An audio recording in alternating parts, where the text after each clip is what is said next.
Les 8 premiers chapitres des Romains traitent de 2 aspects de la vie chrétienne. Dans ces 2 parties, l'apôtre veut faire voir aux croyants comment Dieu les a conduits vers lui.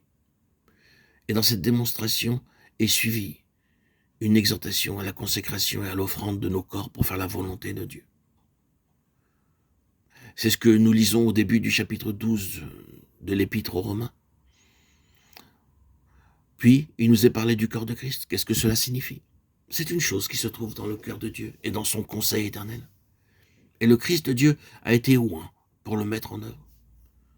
Cela s'appelle un mystère, un secret de Dieu caché dans les âges passés, seulement porté à notre connaissance maintenant, dans cet âge présent. Romains 16, 25-26.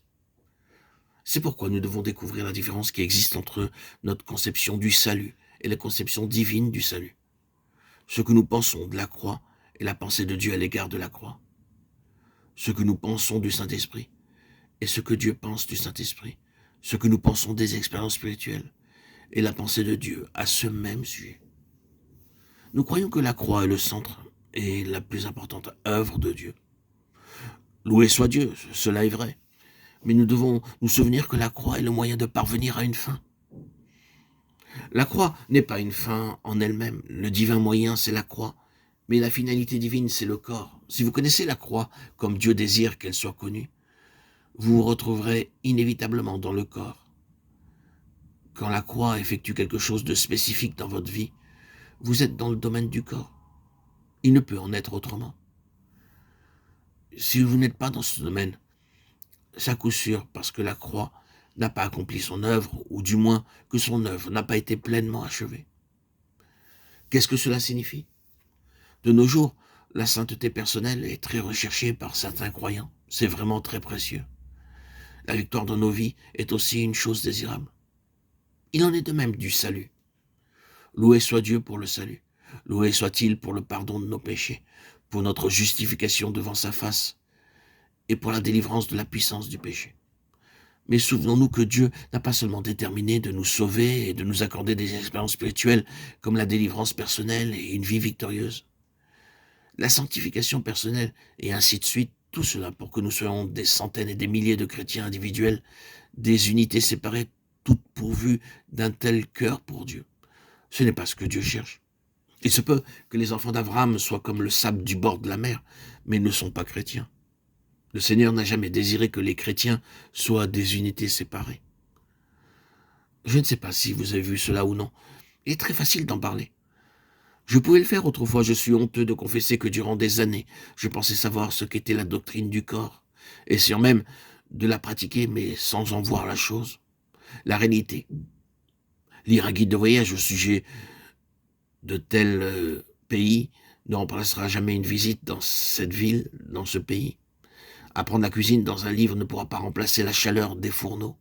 De même, la connaissance de la doctrine du corps de Christ n'en remplacera pas la vision. Et toute la difficulté aujourd'hui réside en cela. Nous pensons aux chrétiens en termes d'individus. Nous pensons que le salut est une chose individuelle. Il en est de même pour la sanctification, la délivrance et la victoire. Nous situons ces choses dans un contexte personnel.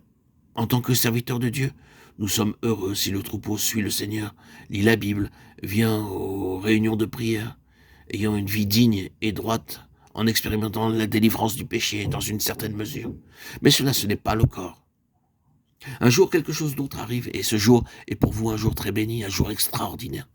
Le Seigneur ouvre vos yeux pour réaliser que le salut se conjugue avec le corps. La sanctification personnelle se définit dans le corps. La puissance de l'esprit est vécue dans le corps et que l'expérience de la croix est liée au corps. Voyez que la divine pensée, c'est un homme, non pas une compagnie de petits hommes.